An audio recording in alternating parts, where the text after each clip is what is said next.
All right. Good evening, everyone. I trust you are all doing very well.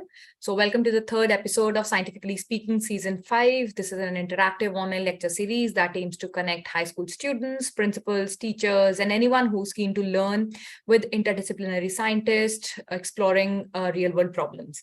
So this is the fifth season of Scientifically Speaking, and over the last 4 seasons, we have covered very unique and contemporary topics, ranging from data science to astronomy, archaeology to origins of life, machine learning to animal behavior and infectious diseases. So my name is Yukti and I'll be your host for today's session. I completed my PhD from Tata Institute of Fundamental Research. I'm a chemist by training, and subsequently I joined Ashoka University, wherein I'm overseeing the academic communication efforts. So now I'll quickly introduce our speaker for today. We have with us Professor Debayan Gupta. He's the Faculty of Computer Sciences at Ashoka University. He's also a visiting professor and a research affiliate at MIT and MIT Sloan. Before coming to Ashoka, Debayan held an extraordinary faculty position in the Department of Electrical Engineering and Computer Science at MIT. He did his PhD from Yale and a bachelor's degree from St. Xavier's College, Kolkata. Debayan's primary research areas include secure computation, cryptography, and privacy. His contributions extend beyond academia.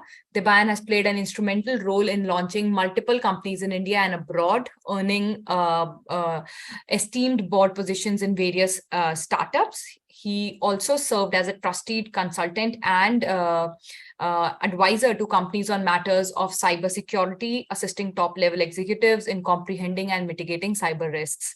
In today's session, Debayan will discuss the evolving landscape of privacy and anonymity in our digital age. He will elaborate on traditional notions of privacy and explore how our continuous online sharing has reshaped it. Debayan will also address the challenges of safeguarding sensitive data, such as health information, in a world where various entities aim to exploit its values. So without further ado, let's get started. I will request our audience to kindly type any questions you may have in the Q&A box on your Zoom screen, and we'll address them after Debayan ends during the Q&A session. On that note, a very warm welcome to you, Debayan. Over to you. Great. Thank you so much for that very nice introduction. Let me quickly share my screen first, and we'll get started. Yukti, could you confirm that you can see my screen? Yes, it's visible. Okay, fantastic. So when I was first asked to give this scientifically speaking discussion, I thought of 2-3 different ways in which we could attack this topic. See, this is a very, very common topic nowadays, right? We're all worried that, there's some article in the news, my Aadhaar is getting linked to my PAN, which is getting linked to this DigiYatra stuff going on. All of these things are happening. Oh my God, what's going to happen? But at the same time, we're taking every possible detail about our lives and we're putting it on Facebook. Hey, I had this cake today. Hey, Instagram, I went to this restaurant, checking in on some other app, or telling Dine Out or Easy Diner where I ate, exactly what menu items I consumed. So this is, there's a very strange clash between our desire to keep certain details of ourselves private, while simultaneously it's not just using our data to get stuff, but actively giving out our data. So we do use our data to get stuff also, right? So we use Gmail, most of us, or whatever other service you use. And if you're using it for free, you have a vague idea that, of course, Google is not giving this to me for free, right? They're getting something out of it. So presumably, you have a vague understanding that Google is somehow taking the data that I'm sending back and forth in these emails, and they're doing something with it, even though it is rather unclear as to exactly what that something is, right? Most of us will not exactly know what is that something that is being done with the data. But nevertheless, we feel that there's something going wrong. Too many people are asking for our information, right? There's too many spam calls. There's too many, I go to buy something and they tell you, give me your phone number, right? There seems to be a pervasive sort of umbrella of identity or data that is looming over our heads. And I want to use this talk to not answer anybody's questions, but to raise a few more and perhaps articulate those questions in your heads a little bit better, right? Nobody really has the answers to all of these. If they tell you they do, they're lying to you. But what I'm going to do is hopefully give you a little bit of history and context and a better understanding of what the problems are and what are the tools that we have to fight back against the same. All right. I really like this cartoon. I think it provides a fun little illustration of the difference between privacy and security. Now, it's really important to understand that privacy, security, and secrecy are slightly sort of subtly different concepts. They're really not the same. I'm not going to get into official definitions right now, but I hope that by the end of this discussion, we'll all have a sort of better grounded understanding of these terms. Now, for the purpose of our discussion today, I want to focus mainly on, I'll use a wording that is different from privacy, secrecy, and security. I'll use the phrase sensitive information. Okay, I like it a lot better than all of this other stuff. So sensitive information, as far as I'm concerned, is data which is somehow touchy. Let's keep it vague at that sort of class 5-6 level, right? I'm not going to try and define it how touchy, how sensitive are these nuclear details, or is this just about your health? I'm just going to say this is sensitive. And I'm going to try and help you think about how even such a simple, vague definition is something we still don't understand. You see,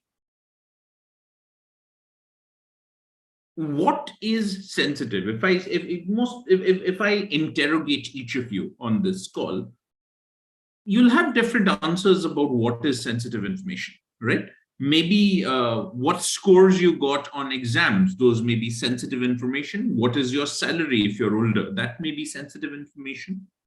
But for many of you, let's say someone has a picture of them smoking, right? Is that sensitive information? You might say, well, it depends on their family and whether someone's going to be angry about it.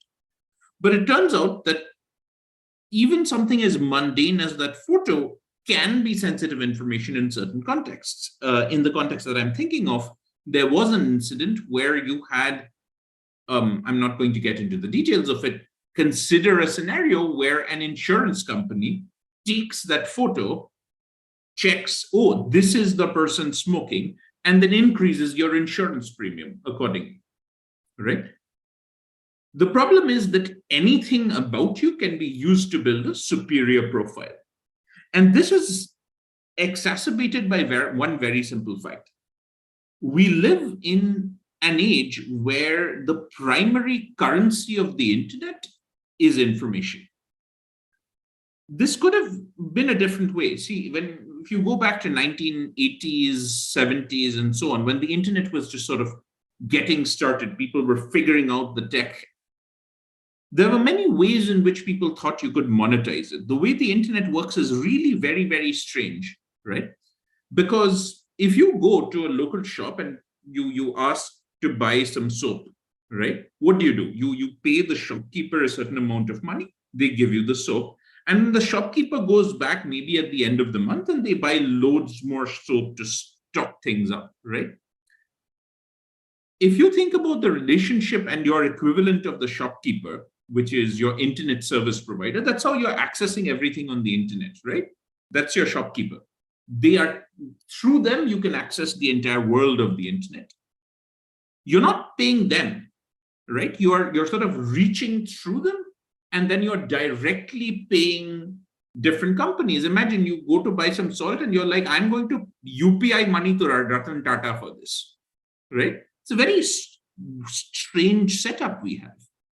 In fact, if you think about it, those of you who are a little bit older on this call, you may recall, there used to be these special phone numbers you could call. Just Dial, which is a company around still today, is a descendant of this type of thing, where you could call a service and they would give you something, or they would tell you jokes, or they would give you information. And what would happen is, if you call that number, your phone bill would be charged. Your phone would be charged. So you're not transferring your credit card details or anything else to the third party. Instead, what is happening is directly your phone is being charged and you pay later to your local service provider. The internet could have developed on those lines. It could have been that the next time you want to watch Netflix, what do? You go to Netflix and they say, okay, authorize service provider charge, and you authorize it, and that 649 rupees or whatever the amount is per month, that just gets added to your normal Airtel bill or something at the end of the month. That could have been the way internet payments developed. In fact, for some time, that was the way it was working. Why? Because people didn't want to give out their credit card details over the internet, right? It felt unsafe. But we didn't go down that path. Eventually, and I'm not going to get into the details of the history right now, we went down a path where we decided that advertising was the way we were going to fund everything on the internet. And advertising is fantastic, right? It's this amazing class of techniques.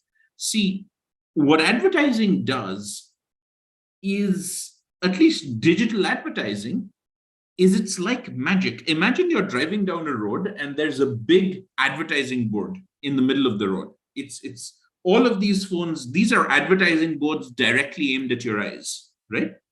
Now, consider this advertising board, except, you put an ad for cement or something on it.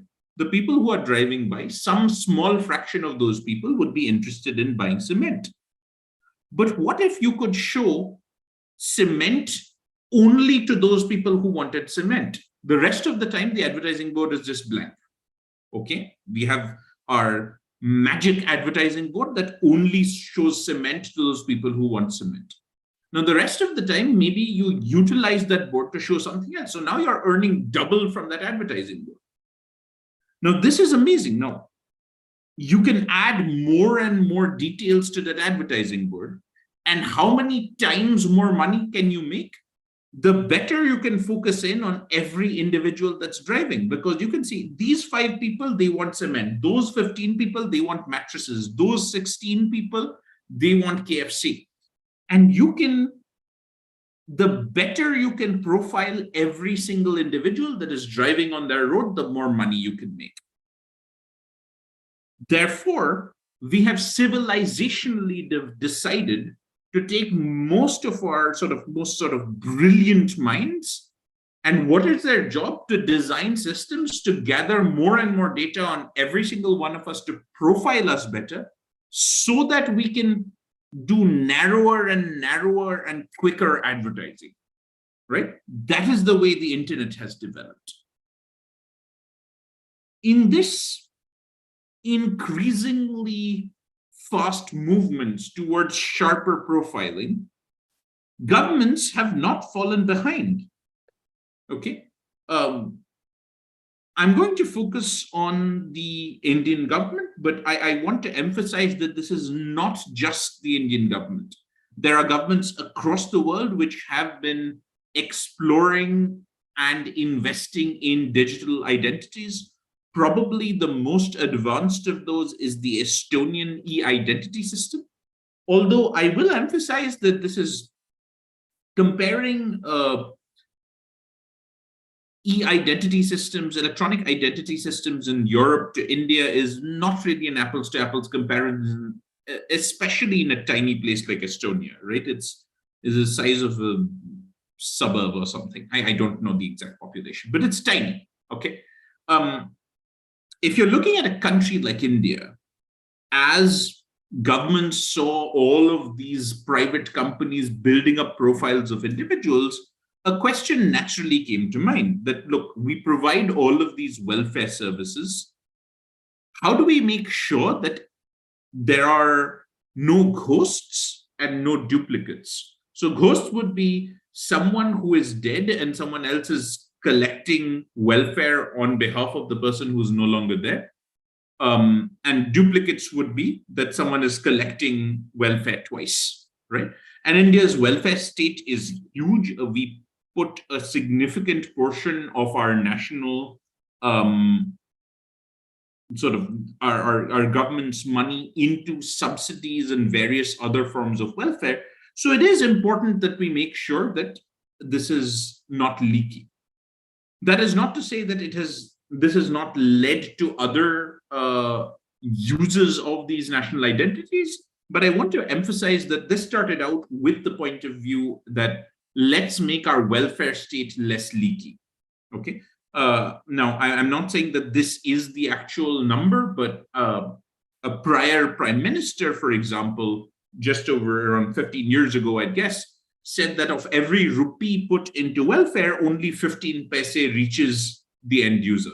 85 paise just vanishes along the way, right? This is extremely depressing, right? So we decided as a country that we wanted to get into the data game also. That is, you had private entities, Google, Meta, Facebook, Microsoft, all of them building up individual user profiles, learning more and more about you, and using that for profit purposes. So the government said, let's also build a profile, but not for the purposes of profit, but for the purposes of identification and authentication and verification. We'll get into the differences between those things, but let's try and discuss what these pieces are, at least.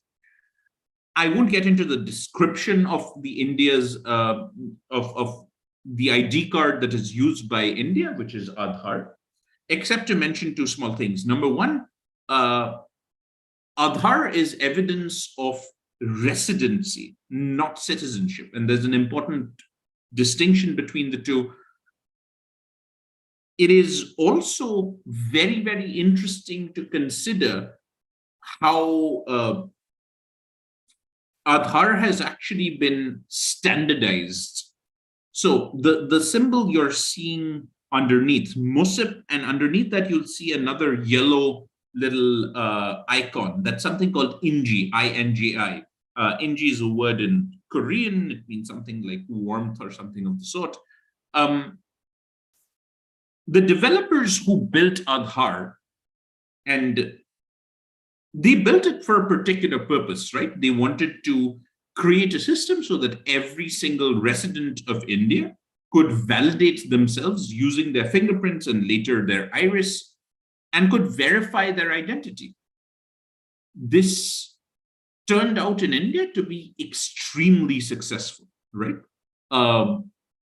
Nowadays, we use Aadhaar all the time. I will, however, note that the vast majority of the use of Aadhaar cards by pretty much everyone on this call is actually incorrect, right? So UIDAI officially states the card itself, the Aadhaar card, is meaningless. It carries no value whatsoever. The important thing in Aadhaar is the Aadhaar number. And what it does is the following. If you go to someone and let's say I go and I claim I am Debayan Gupta, this is my Aadhaar number. What they want to be able to do is take my Aadhaar number and take my fingerprint and validate, does this fingerprint belong to this Aadhaar number, and is this person's name Debayan Gupta or not, right? In fact, even that is this person's name Debayan Gupta or not is not really part of it. Is this Aadhaar number linked to this fingerprint or not? And that's it. It's supposed to provide a yes or no reply. Later on, an ability to do something called KYC or Know Your Customer was added for banking institutions, but that's a separate sort of scenario. What Aadhaar is supposed to do is when an Aadhaar number is paired with biometric data, it is supposed to provide a yes or no answer. Now that's odd. The way I use my Aadhaar card most of the time is I go to an airport and I show the card and they let me in, or I go to a hotel and while checking in, they make a Xerox copy of my Aadhaar card or something. Turns out this is completely illegal. They're not supposed to do that, right? As a matter of fact, there have been multiple mentions of this by various Supreme Court judges, including our Chief Justice, and there have been various announcement by the UIDAI saying, please don't do this. You're not supposed to make Xerox copies of Aadhaar cards, right? at banks, at hotels, this is not what you're supposed to be doing. Doesn't seem to have much effect. But it is true that the vast majority of the use of Aadhaar card by people of certain socioeconomic strata, sort of middle class and above, is incorrect. However, if you go back to the topic that I said led to the development of the stuff in the first place, which is welfare, there the correct use of Aadhaar is occurring on a daily basis. So the PDS, the ration scheme, whatever you want to call it, the way you get your food under these distribution systems is you use your fingerprint. And having used your fingerprint, you get given the ration at the predetermined rates, right? So as far as the welfare side of things is concerned, we're seeing the correct use of Aadhaar as a way of verifying identity. But we do have a large-scale usage of the Aadhaar in the form of the Aadhaar card, which is completely outside the design plans of the people who built it. This is not how it's meant to be used at all. But just sort of crying about that is not going to help, right? Like, clearly this is serving some sort of purpose. How do we fix things? There's no point making a law and saying that, no, you can't do this. That's foolish. Can we somehow fix it and make it better? Now, Inji is one attempt at doing that. It's an app designed by the same people who built Aadhaar. It is now currently in testing. They're just putting out development notes about it.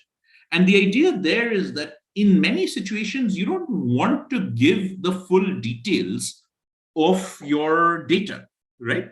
So, for example, let's say you're entering an area, whether it is a bar or a movie with a certain age rating, or for some other reason, you're trying to get in on a meeting, which is for 18-year-olds and above only, or maybe it's only for under 18s and people older than 18 are not allowed, etc., etc., etc.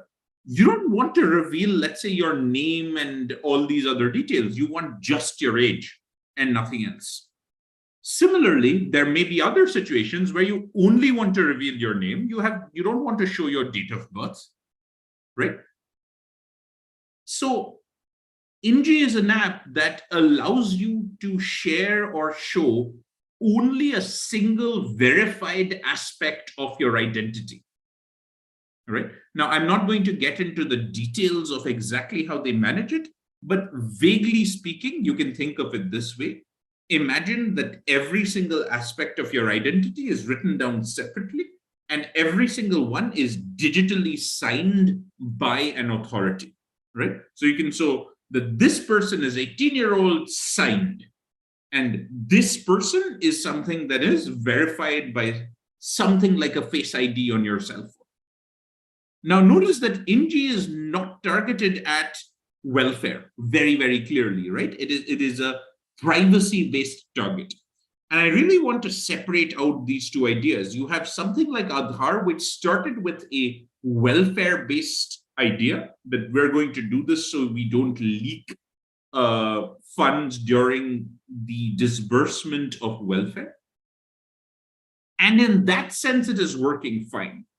However, it has seen a huge use as identity verification for those who do not use welfare, but the use itself is completely incorrect. That PVC Aadhaar card or that sort of piece of plastic is completely meaningless. Anyone could forge it, right? So in order to try and create a better way to do that, the creators of Aadhaar have tried exploring systems like Inji. They've also taken the concept of Aadhaar and packaged it into the system called MOSIP. And what that is it is the Aadhaar software, essentially. And it has been exported to multiple other countries right now. So India, as you know, has roughly 1.4 billion people. MOSIP now covers another roughly 600 or 700 million people across multiple different countries across the world. Right now, a quarter of humanity, more than a quarter of humanity, about just over 2 billion people, are under the aegis of such an identity system, which is Aadhaar based, right? So it's really, really widespread. This is not just in India. Many other countries are using it. Go look up MUSIP and check more details about it. It's really interesting. I'm just mentioning DigiYatra in this line because it falls into that same storyline. But I won't really discuss much about it because it's still a large portion of DigiYatra is still going to change, because right now, even if you do use DigiYatra, you need to scan your barcode once, right? You have your check-in barcode, and so your DigiYatra Face ID is not intimately linked with the airline check-in system yet. Ideally, once it is completely integrated, your DigiYatra Face unlock becomes part of something that automatically gives out your code. So you don't need to scan your barcode and then do the DigiYatra. It is the only thing you need. So I won't comment much about it except to say this is still something that is under improvement, right? But throughout all of this, we've had I mentioned the word identity many times, right? But what is it? Who are you? I don't mean that as a sort of who are you answer the question. I mean, what is an identity exactly? And it's important to think about it philosophically for just a little bit, right? Because if you think about it, biometrics, fingerprints, all of these things, that's not your identity. Like if I went and showed my wife my fingerprint, she wouldn't recognize it, right? Like it is not a reasonable thing to say that my fingerprint is my identity, right? My identity is the sum of my social relationships. Imagine if suddenly, God forbid, everyone who knew you disappeared. Would you still be able to prove that you were you? Difficult, right? If you didn't have your Aadhaar and 50 other things, and everyone who knew you suddenly disappeared, how can you connect to the people, connect to a new set of people? This is not just a hypothetical situation or a joke. It used to be what was the case for most of humanity's history. See, for most of history, there was no unified ID system, right? So let's say you lived in a small town your entire life, and for some reason, you got yourself into a certain amount of trouble. You became known in your small village or town as a bad person, or maybe something happened that was that led to people ridiculing you, right? People didn't believe you very much, or something bad happened. Or perhaps even you committed a crime, right? Maybe it was just petty theft or something of the sort. But afterwards, what happened is that no one would trust you, and you found it difficult to operate in your daily life. What you could do for most of human history is give up your identity. You could move far away to a different town. You could move to a big city or something of the sort and completely start your life over, right? No one from your old life would ever find you here, and you could reinvent yourself. You could become a new person. You could live differently. And this, for a long time, was something that humans used extensively, right? People who were, for whatever reason, uncomfortable in their old lives, they would move to a new place and start anew. Suddenly, just over the last 50, 70 years, maybe even less, right? This is something that has probably changed mostly in the last 20 years, slightly longer, 20, 25, less than a generation. We have lost this ability. You cannot move to a new place and start over. It is incredibly difficult to do so because you can't leave your identity behind. You could go off the grid. You could say, I'm not going to be on Instagram, Facebook, nothing. I'm just not going to be contactable at all. But unless you even, file an affidavit and change your name or something, you're going to get Googled, right? Nowadays, when you apply for a job, what is the first thing an employer does? They Google your name and they check, have there been court cases against you? Are you on the news? Have you done something bad? And not just Google, they'll have other systems in place to check for quote unquote bad things you may have done. That takes away from us this ability to reinvent ourselves, to forget our past lives. As a matter of fact, because of this reason, the European Union has actually enacted legislation which includes a right to be forgotten for most people. This does not include people like politicians and so on and so forth. You don't have, if you passed a bad policy, you don't have the right to force people to forget about it. But generally speaking, this ability to forget is critical for human existence.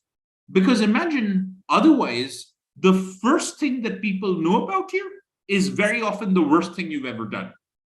So if you've ever committed a crime, if you've ever done anything bad, even if you've paid your dues to society, the first thing people will do, any employer will do, the first thing they find out about you will be that thing.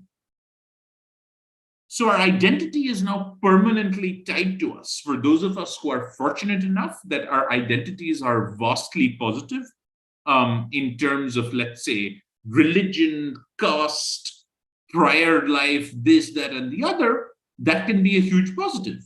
But for many others who may have marginalized identities of various types, right? Let's say one of their parents committed a crime, or for that matter, they simply come from a community which is in that particular country a marginalized minority or something of the sort. All of those things are going to follow them permanently, something that is difficult to get rid of.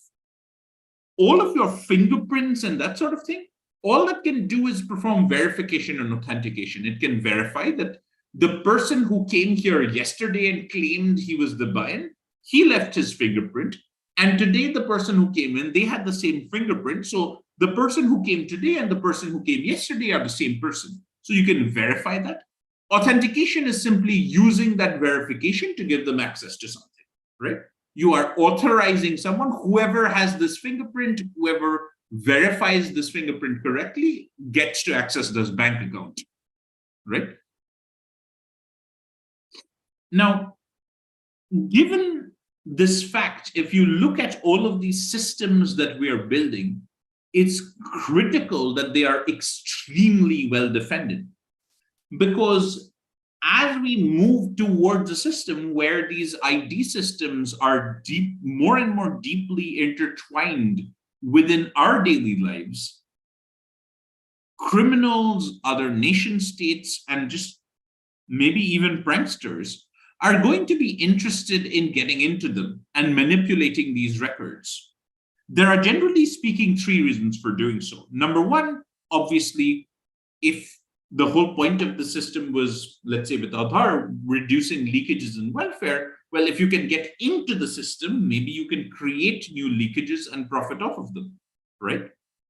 Second, if a nation state wishes to foment unrest or create problems, then perhaps they can have some incentives to get into these systems. It is still somewhat unclear as to exactly what are the dangerous things that they can do are. So, for example, I have a gut feeling that says that, oh, I don't want, let's say, China to get 10 billion sets of fingerprints. But what is China going to do with 10 billion sets of fingerprints?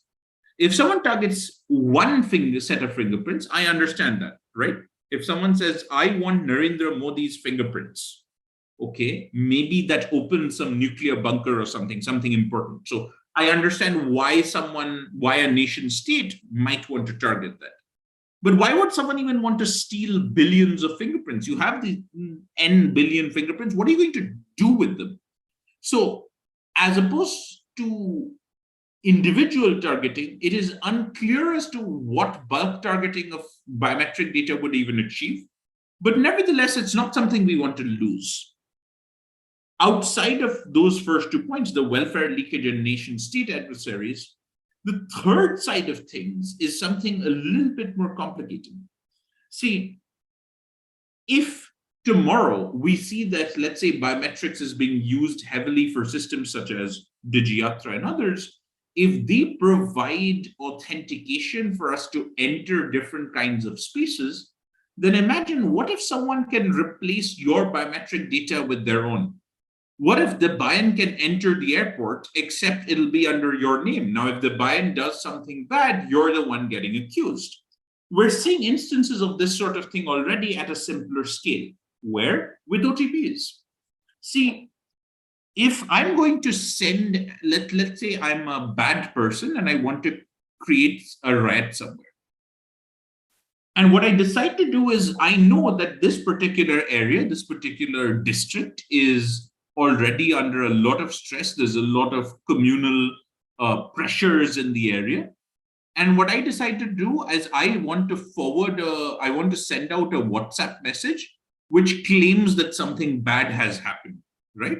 There's a Hindu group which burned down a temple, which burned down a mosque, a Muslim group which burned down a church, and a Christian group which burned down a temple. All three burned down each other's things, and now I want to send videos of this, fake videos which I've made, and I want to forward it among the population to purposely cause some amount of unrest, right? I'm a really bad person, I've decided to do this. Now, the problem is SIMs are going to be registered, and I'm not a practiced criminal, so I don't have a way to get fake SIMs, and I don't want to pay money. I just want to cause unrest. I'm an average, low-quality bad person. I'm not even a high-quality criminal. What people have been doing is they go up to someone and they say, sorry, can I just use your phone for a bit? I need to just send a quick message. Or better still, you approach someone who's clearly a little bit on the poorer side, ideally someone who does not have a smartphone, right? So you pick someone who has a simple old phone and you say, I want to send an SMS. And what you do is you take your own phone and you register your WhatsApp with their OTP. So you use their number to register WhatsApp on your phone. And so whatever happens from their SIM card. As a matter of fact, right now, there are thousands of such people, probably more, mainly sort of destitute farmers who are told, look, I will pay you 1,000 rupees per month. Just ignore all messages on your cell phone. Just ignore. And what they do is they use those messages, they use WhatsApp identities, Beam, all of that other stuff registered via those dumb phones, link them to bank accounts and so on, and use those farmers as mules to pass large amounts of money through. So a lot of the fraud that takes place, UPI fraud, there's a merchant that is selling boat headphones at 30% off. You buy, and of course, nothing happens. You've UPI'd the money and then it disappears. So what they've done is they've taken all of that money, passed it through this account, and then redistributed it to 50 other accounts and redistributed it to other accounts from there, on and on and on. And the reason the police can't catch these people is even if they trace it, they come to some random farmer in the middle of nowhere. That guy says, I have no idea what you're talking about. And even if you trace what the further movements were, it goes to another set of farmers, it accumulates into one account, then maybe goes off into some account in Singapore. These are small amounts of money being moved around in various ways, extremely difficult to trace, right? So actually the KYC being done on the bank accounts turns out to be completely useless in most of these scenarios. Nevertheless, there are ways in which we can use our identities while still enabling a certain amount of privacy, right? The best way that I've found till date is using something called cryptography, which is my area of study, as was mentioned by Yukti right at the beginning. All of these different conceptions of identity come back to one very important question, which is, I have some information about me which I want to use under various situations, right? I want to give out my name and verify it. I want to give out my date of birth and verify it. I want to create bank accounts. I want to transfer money. I want to operate in today's world, but I don't necessarily want to give it out to everyone all the time. This is even more important when we're dealing with commercial entities. If I go to Pantaloons and buy stuff, why am I giving them my phone number? It turns out that the best way to deal with these situations is by using some kind of cryptography. These obviously will need to be standardized so that everyone uses the same method. But fortunately for us in India, we have something of the sort. Aadhaar, for example, has something called a virtual ID. It also has something called masked Aadhaar. So you're not actually going to give out your true Aadhaar number to people. You give out a different number. That different number has no bearing on your actual Aadhaar number. It is just linked to it. So whoever has your sort of virtual Aadhaar number has no way of accessing the rest of your details, but nevertheless, they can still verify your identity for those purposes. There are many other services, including, for example, Apple's, which allow you to provide temporary email addresses, which will simply redirect email to your actual address without giving away your true email address. It is perhaps only a matter of time before we have the same systems, this sort of relay system in place for phones as well. Once we do so, it's going to be really interesting to see how we maintain our real identities and then our relay identities as a sort of halfway point for all of our communications. Nevertheless, I'll assure you that there are plenty of very clever individuals who are working tirelessly on creating better and better systems to protect all of your identities and your sensitive information from people who want to profit from it or use it for nefarious purposes. I'll stop here for now and let's see if we can have some fun discussions. Thank you so much, Debayan. I think that was quite enlightening, and this is the need of the hour. I think you did a fantastic job, and we have a lot of questions pouring in. So I'll start with the first question, where someone is asking, how can we as individuals protect ourselves from the dangers of surveillance capitalism? So look, the phrase surveillance capitalism that Shoshana Zuboff, the problem with large-scale surveillance capitalism is you can't protect yourself from it, right? If it was something simple, you could. The issue with surveillance is it's the kind of surveillance that we're facing today is that there is no legitimate way without sort of completely going off grid to say, I won't participate in this, right? You need to say, okay, I won't use Facebook, I won't use Gmail, I won't use Instagram, I won't use Digiyatra, I won't use Aadhaar. What are you doing, right? You have to live real life as a hermit on top of a mountain somewhere, and then maybe you'll be able to achieve. It's meaningless, right? So if you technically have a choice, if you have a choice to say that, no, I refuse to use Aadhaar, I refuse to use this, I refuse. So you technically, perhaps you have a choice on each of these, but realistically, you don't, right? So you can't do very much on an individual level. What needs to be done is larger scale government regulation that protects our sensitive information. The data protection bill and other such bills which are in parliament, regardless of individual sort of, oh, I don't like this clause, oh, I don't like that clause, that's a different story. But these are all attempts to move in that direction, right? One may agree or disagree with specific things in those bills, but these are all attempts to try and fix these kinds of issues. Sure. Thanks, Debayan. I think the next question is a follow-up question on the government policy. So someone is asking, how does the government plan to address concerns related to Aadhaar data leaks and misuse of citizens' information?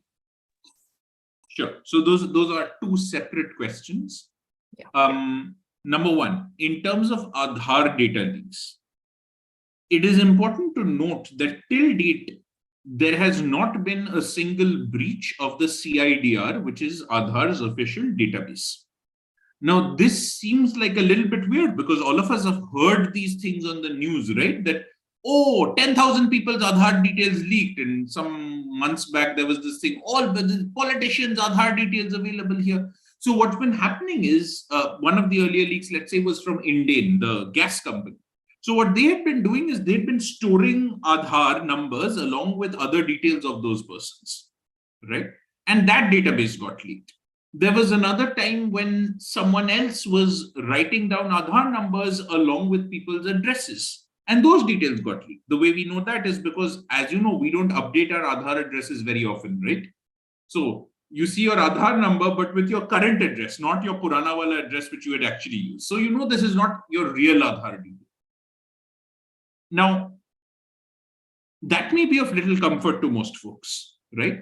But nevertheless, as far as we are aware, the official Aadhaar database has never actually been breached. What has been breached are multiple state government and commercial entity data sets, which happen to include Aadhaar data. There have been a couple of cases where the Aadhaar enrollment officers themselves were participating in some sort of illicit activity, right? That is slightly different. I personally consider that a certain kind of Aadhaar breach. Let me put it this way. Suppose you store money in a bank and you want to know, how often I want to be sure whether this bank is safe or not, and the bank is required to publish details of how often it has been broken into. And it says we've never been broken into. Like, okay, very good. But then someone says, no, there was a robbery here just 2 months back. So you go and ask and they say, no, we weren't broken into. Somebody bribed our bank manager and the guy opened the door and let the thieves inside. Right? Do you consider that a breach or not? And the thing is, yes, on the one hand, the vault was not broken. On the other hand, someone with legitimate authority was doing something nefarious that allowed people to do something bad under the system, right? So the CIDR, which is the official Aadhaar database, has never been breached, not even partially from what we know. However, there have been a couple of situations where authorized people, right? So these are people who legally, technically have the authority to, let's say you go and you say that, oh, the spelling of my name is incorrect on my Aadhaar card, right? So you need someone who needs to be able to update that, right? Now, what if that person takes a bribe from someone else and instead of updating your name to Yukti Arora with the proper spelling, changes your name to Devan Gupta,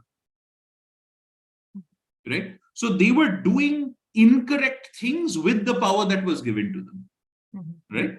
That to me is a breach, but it's not a hack, if that makes sense, right? There's something bad happening, but I wouldn't. Hack contains this feeling of somebody's writing a lot of code sitting in a dark basement somewhere and they're breaking into computer systems. Aadhaar, as far as we're aware, has not ever been broken into, right? But there have been people with legitimate access who from time to time have done bad things, and those have been corrected whenever that has happened.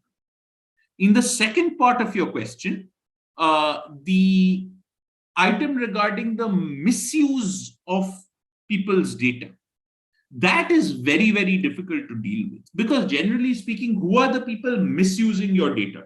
Those are people with power, right? And getting data out of people's hands is very difficult, especially identity data. The problem with identity data is you can't change it.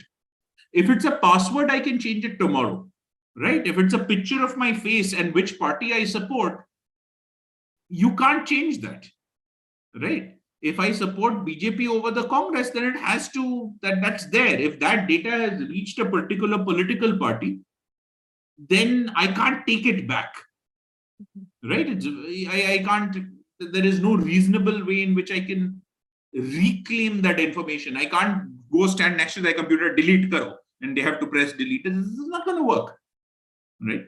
So that is very, very hard to deal with. Sure. I think that's quite clear. Thank you, Divine. All right, our next question is, since digital identity is a vital concern now, how should people be tackling social media platforms in general and in specific? So the way I like to think about this is we're still learning. Okay. A good comparative lens is that of healthcare. Consider the following scenario. If your hand gets cut by a rusted nail, you know what to do. You know it's bad, right? You know, oh, probably tetanus, blah, blah, blah. But you have a vague understanding. Where did you get this understanding? You got this because of a long-term education, maybe 15 other people talking about incidents. Maybe you never actually got formally taught this in school, but maybe there was a first aid session somewhere. Maybe it was a cousin talking about it. There is a large amount of social background knowledge regarding healthcare that we have built, right? So it is the same with this kind of thing, right? Knowing what to share online and what not to share online. How much sharing is oversharing? What kinds of oversharing is okay and what kinds of oversharing is probably not okay, right? All of us probably know by now it's a bad idea to take a photo of my flight ticket and say, yeah, heading to Paris tomorrow, and it has this barcode on it or something, and somebody will cancel your flight. So we've learned these things over time, and we're continuing to learn. In general, what I try and convince my students to do is a 24-hour moratorium. It's a very, very simple idea. It is, if you feel like posting something, post it tomorrow. That's it. There's no need to think of very complicated techniques. Is this political? Is this private? Am I posting something that has value to thief? Don't worry about all of that, right? You have a post, you know it, just post it 24 hours from now. Nothing else. That's all you have to do. Or even say 2 hours from now. It doesn't even need to be 24 hours, just post it 2 hours later. And what this does is, remember, these social media platforms are designed to give us sort of emotional hits, right? So as long as you are able to put in that period of delay, you'll be okay. So what I've found is, even if you put a 2-hour delay, 90% of the posts you would normally put, you won't. Because in 2 hours, you'll be like, I don't feel like posting that anymore, right? It's that immediate ability to post that's causing the oversharing. So as long as you say, I'll post only after I get back home, don't post while on the go. Have a clear time. I will post between 9 and 10 p.m. That's it. Or I will post 1 hour later or 2 hours later. That's all you need to do to prevent oversharing and sharing of sensitive information. Thank you, Dibayan. But then to combat this, there are apps like Snapchat, which allows like people to send instant pictures and other things in real time. So yes, of course, that is the whole point, right? The entire point of these apps is to create immediate sharing. Right. So that is very hard to deal with. One needs to vastly tamp down on it. Yeah.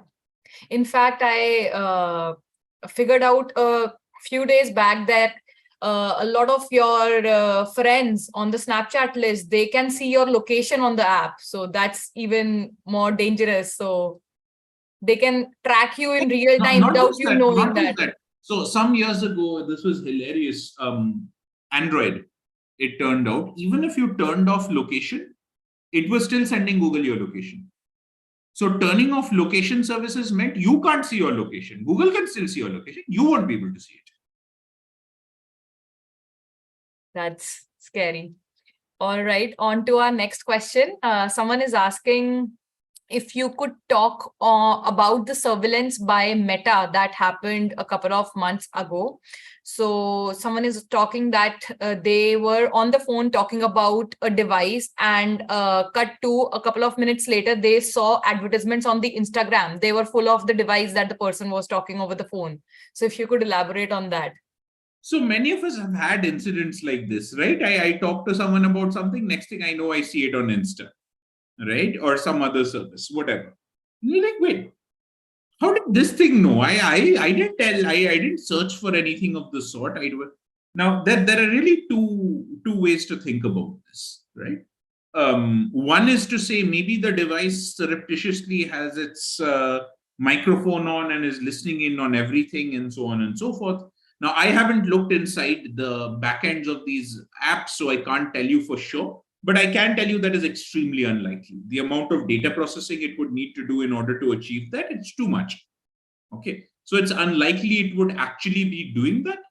You can't rule it out, but it's just sort of in terms of energy and effort required, it does not seem to be sort of monetarily workable, right?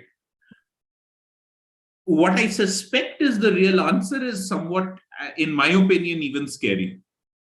Right? There's a great quotation now, almost, I guess, 15 years old, from someone named Eric Schmidt.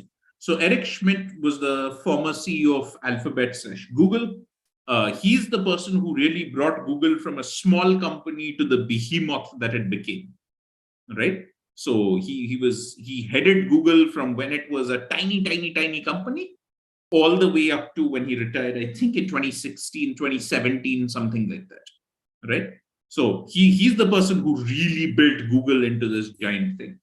And he gave an interview on, I think, The Atlantic in 2008 or so, right? This is 15 years ago.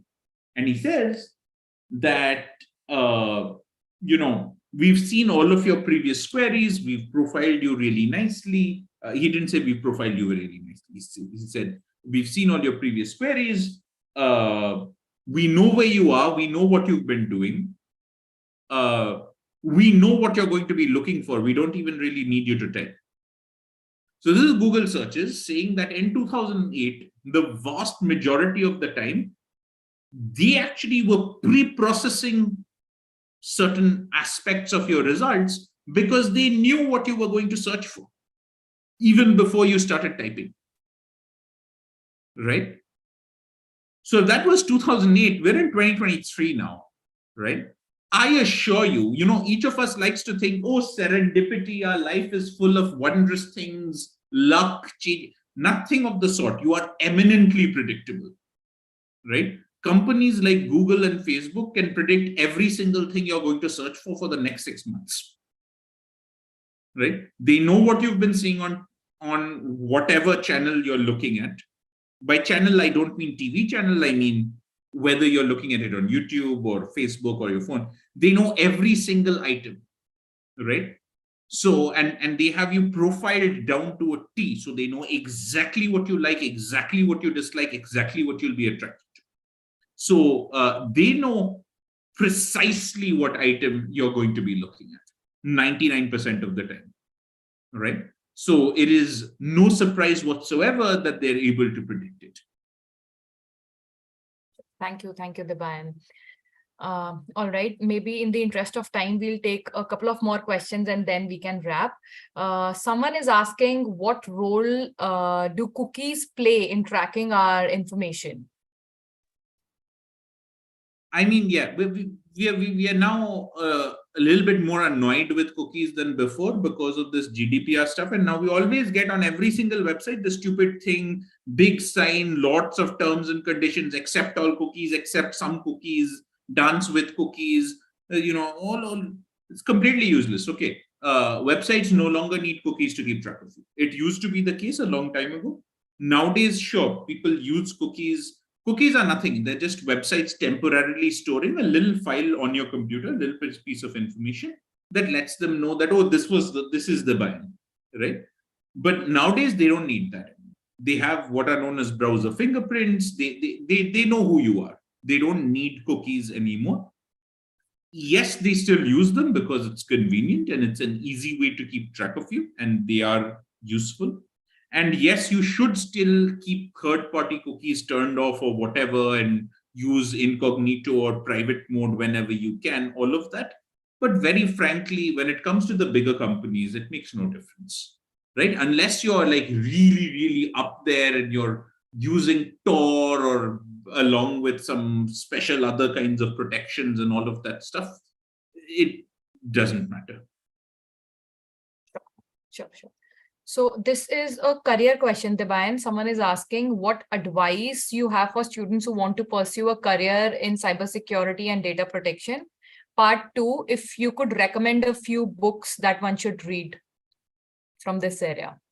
So any book by the time it's been published is out of date. Okay. There's a problem with cybersecurity. most of computer science actually. What I will say is if someone is interested in this field, the best thing one can do is build up one's foundations very, very well. You need to have a very clear understanding of the basics of cryptography and security, the ability to code properly. This does not mean that you learn one language well, but you understand the principles of secure and clean coding, right? The worst example would be the use of global variables or something like that. But more specifically, there are secure coding languages as well that ensure that you don't have leaks, memory leaks, and things of that variety. If you're more interested in this, you can look at the area of formally verified systems and things like that. But very honestly, if you're just starting out, don't worry about this. The field is changing so fast, it's really hard to predict things. By far, the best thing you can do is solidify your foundations in basic mathematics and cryptography, right? And have the ability to code everything up in those areas, not in terms of coding ability, but if you can code something up, you probably understand it reasonably well in that sense. Sure. Thanks, Debayan. On that note, I think we'll take just one last question and then we'll end. So this is, someone is asking if there are there any laws or regulations in place to safeguard personal information in the digital age? If you could elaborate on that. There are lots of laws. Laws are not the problem. In India, like everywhere else, it's the implementation that's the problem. There's the new DPDP, personal data protection related law that has come in India, that has some good aspects and some bad aspects. Some of the problems there is the fact that the government appears to be exempt from a lot of the data collection requirements and so on. People are putting in laws. The EU has put in GDPR, DSA. There's lots of laws all over the world. The problem is, when you're dealing with globalized sort of planetary scale entities, it becomes very difficult to understand exactly how you stop people from gaining information. And also a lot of these laws, it's really hard to see how the implementation is going to be. Maybe the implementation is going to be very strong. If someone misuses your data, then they're going to get into trouble. But I don't see how we are going to implement it properly. Forget big internet stuff, look at telephones, right? We still get spam calls all the time. What happened to our do not disturb registries? There's supposed to be one, right? TRAI even did that thing. Do you remember a year or two back, you had this time when suddenly all your bank companies said you won't get OTP for 1 or 2 days because TRAI has said something and all of that, so you don't get fraud messages. Have fraud SMSs stopped? No. Have spam calls stopped? No. So having laws is not going to stop anybody. Okay. The criminals are not are not going to stop just because there's a law. The question is how well that law is enforced and whether people are getting caught or not. Right? In the case of spam calls and spam SMSs, clearly it has not been enough. It is my instinct that in the case of the data protection stuff, it's not going to be enough. We need enforcement of those laws, right? The laws themselves might be very well written or not well written, depends on who you ask. But enforcement, we'll have to see. Sure. I totally agree. Sure. Thank you so much, Debayan. On that note, I think I would like to thank you for sparing time out for such an informative talk. So I have a few announcements to make, so please feel free to log out. Thank you so much for sparing time out this evening, Debayan. Take care and bye-bye. Thanks. Bye. All right. On that note, so before we wrap up the session, we would really appreciate it if you could just take a couple of minutes to share your feedback with us. You can find the link to the feedback form in the chat box. Please note that the recording of the session will be available on Ashoka's YouTube channel. In case you want to share it with your friends, please feel free to share the link. And the next episode of Scientifically Speaking Season 5 is scheduled for Tuesday, 17th of October at 6 p.m. The session will be delivered by Professor Manvi Sharma. She is the Faculty of Environmental Studies at Ashoka University. And her talk is going to revolve around snow leopard. So it is going to be a very fascinating talk, and the title of our talk is Fantastic Beasts and Where to Find Them. Please note that Ashoka University also offers Young Scholar Program, a residential on-campus summer program for 9 to 12 graders. We offer 2 programs specifically for sciences. One is YSP Sciences and YSP Advanced for Computer Sciences. So the application for same will open on 1st of December. I would also like to inform you all that the registrations for the 2024 intake of the undergraduate program is already open, and the applications will open on 11th of October 2023. I would encourage students to register soon, have access to your personalized mentorship with our academic counselors, interactions with Ashoka students to learn more about the campus life, and receive guidance from about Ashoka's holistic admission process. For any other information, please feel free to write to us at ugapply@ashoka.edu.in. And this brings us to the end of the session. Please take care and stay safe. Thank you. Bye-bye.